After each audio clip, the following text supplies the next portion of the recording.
good morning, good morning, good morning! Hello everyone! Hello mga ka-overcomers natin dyan! Good morning, good morning, good morning! Andito po ako ngayon sa my lake dahil gusto kong manood ng mga isda. Manood, hindi mo na manood.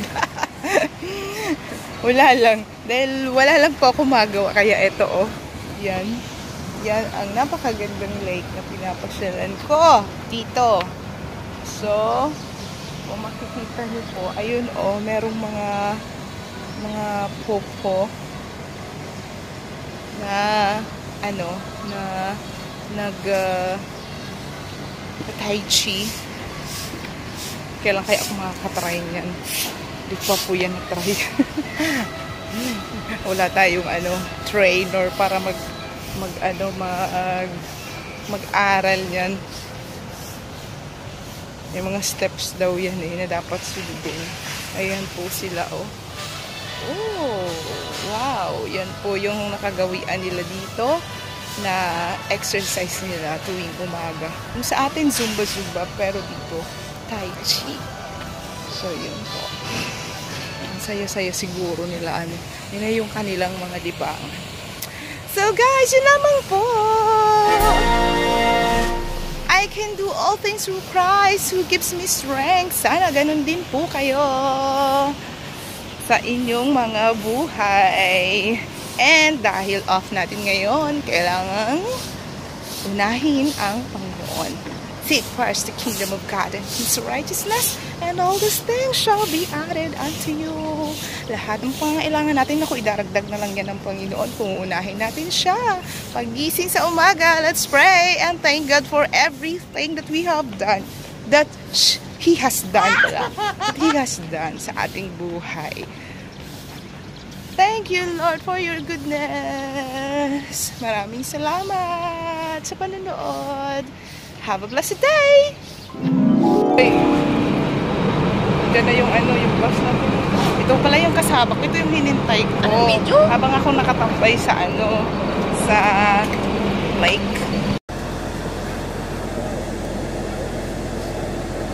Sakay tayo ng train.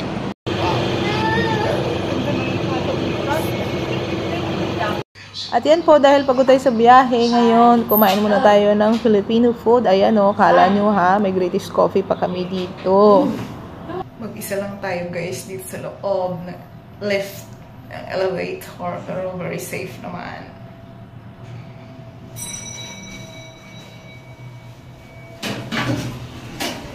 At ayan na nga guys, nagutom na nga kaming lahat. Kaya ayan, nakapag-uray na ang aming chef cook dito. Ayan, masasarap na pagkain sa Pilipinas. Nabihira naming makain dito tuwing off lang. We are blessed dahil binigyan po kami ng isang lugar na mapagpapahingahan sa aming off. Siyempre, ayan o, libre ang aircon, libre mag-dot-dot-dot-dot. Magipag-usap sa pamilya, habang mainit sa labas, aircon tayo dito. Thank you, Lord. Grabe talaga si Lord magpalangga, magmahal sa atin.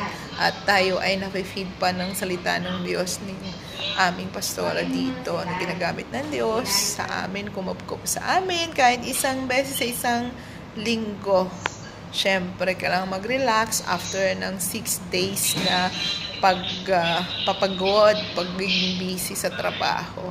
So, ayan nga, we thank God, we praise God for this place na pinapahiram sa atin ng ating mga kapatid na mga Chinese. Kasi po, yung iba po talagang mga OFW sa Hong Kong, doon lang sila sa plaza, naglalatag ng mga banig, kumakain, kumakanta-kanta, nag-jamming banding sila doon sila. Kaya lang mahirap po doon kung sobrang init at mahirap din po sa labas kung sobrang lamig, kagaya pag winter season na po dito, mga October, November hanggang March po. Kaya we are blessed na nandito po tayo. Sa lahat po ng gusto magtrabaho abroad para masuportahan ang pamilya, pangangailangan ng kanilang pamilya, kailangan po tayo ay may tiwala sa Panginoon. Kailangan lakas ng loob na galing sa Diyos. Dahil hindi po natin alam ang magiging buhay natin sa abroad o sa pamilya, sa employer natin. So, yun lamang po sa ngayon na may share natin ang mga gala-gala natin ngayong linggo na to. Araw na ito pala. Hanggang dito na lamang po ang ating video for today, guys. Maraming salamat sa panunood. Maraming salamat patuloy kayo nandiyan sumusuporta nunood kahit sa ganitong mga video lang po. See you guys on my next vlog. God bless you. Bye-bye!